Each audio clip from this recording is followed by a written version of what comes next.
Welcome to the Master Dealmaker's Secrets podcast. And now, here's sales growth strategist, John Blake. Welcome to Master Dealmaker's Secrets. I'm John Blake. This is episode 102, and today we're going to be talking about how to talk about your opposition when you are talking to clients.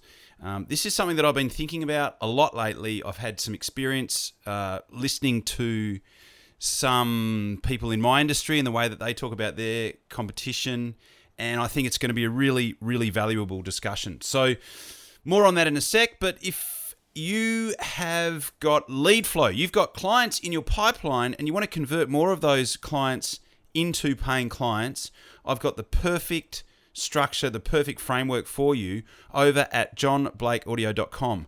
What you'll get is a really succinct, punchy, to the point, 12-minute training. It shows you exactly what to do, when to follow up, what to say, what to write, when to email, when to call, the exact strategy that I use myself, that I've perfected over 17 years. It's also one of the first things I go through with clients when I get them all set up as their first or second month, and it will work really, really well for you. Not only will you get the audio training, what you'll also get is the exact word-for-word email templates, the exact word-for-word scripts that you can use when you leave a message for someone, and also what to say when you get through. It's over at johnblakeaudio.com, and what you'll also get is a PDF that actually has all those scripts on it. It's going to be super valuable when you get it in your business and working. You can teach it to somebody else in your business, which is perfect because you don't have to do it, and it's very easy to follow, and it will give you predictable results once you get it in place. It'll work consistently, and it will become a core business system and a way that you can maximize the amount of inquiries that convert into paying clients. So head over to johnblakeaudio.com and grab that. I'm sure you'll get a heap of value out of using it. Okay, so we're going to talk about how to talk about your opposition in front of clients.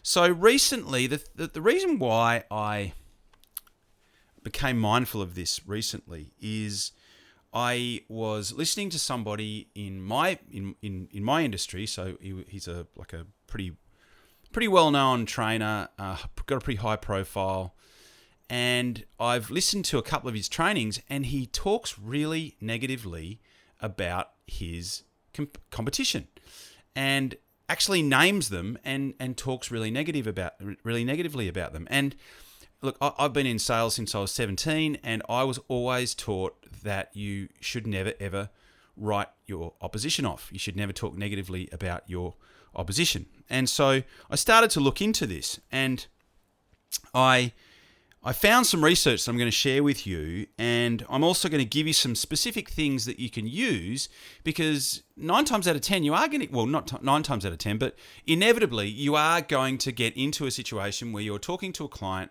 and there's an opportunity to potentially speak negatively about your competition. And so the research that I found relates to a particular study, and the actual study is on what is called spontaneous trait transference.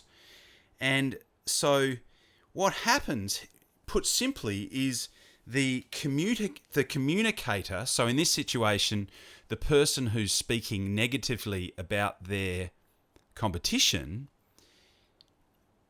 are perceived with the exact qualities that they are describing in others, right? So put simply, if they say something, so if you say something, if you say something negative about your competition, the person that you are talking to immediately associates that negative trait with you.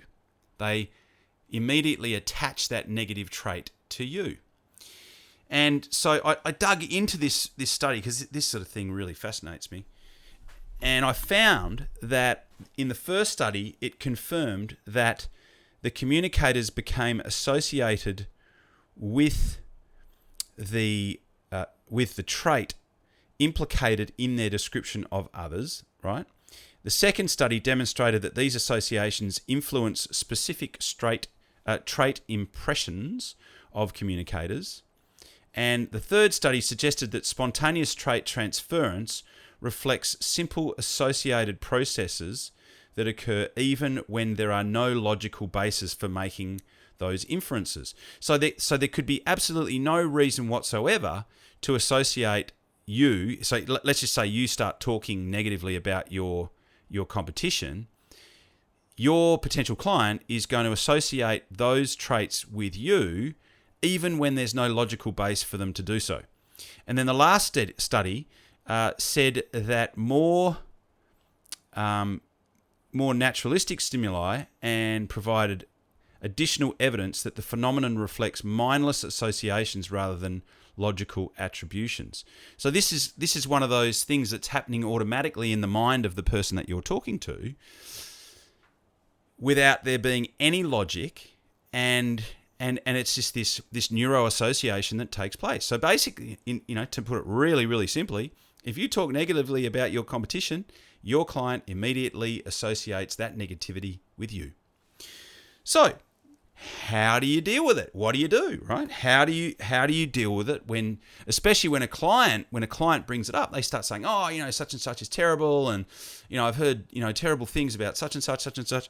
So in my experience, because I've been doing this since I was 17, if your client so firstly, you should never bring it up. Like, why bring your client? Why bring your competition up at all? But if you have to, if they bring it up, then the best thing that you can say is so if you have heard others say the same thing, then you could say, actually, you're not the first person to have said that, right? So you're not bringing it up, you're not saying anything negative, but if there is a pattern of other people that you have spoken to referring to your client in a negative way, then the best way to handle that is to be 100% upfront and honest and say, look, I haven't had any first-hand experience, but I have heard 2 or 3 of the clients that I've dealt with have had similar things to say to what you have, right? And that's all you need to say, because that's true.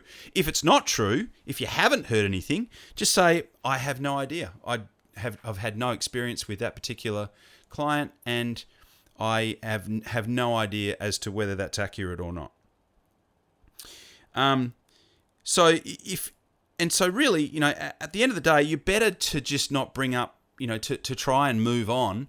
Or the other thing that you can say is that if you know what your competition are strong at, just talk about that. Just say, yeah, well, like, I know that they're good with X, Y, Z, and just leave it at that.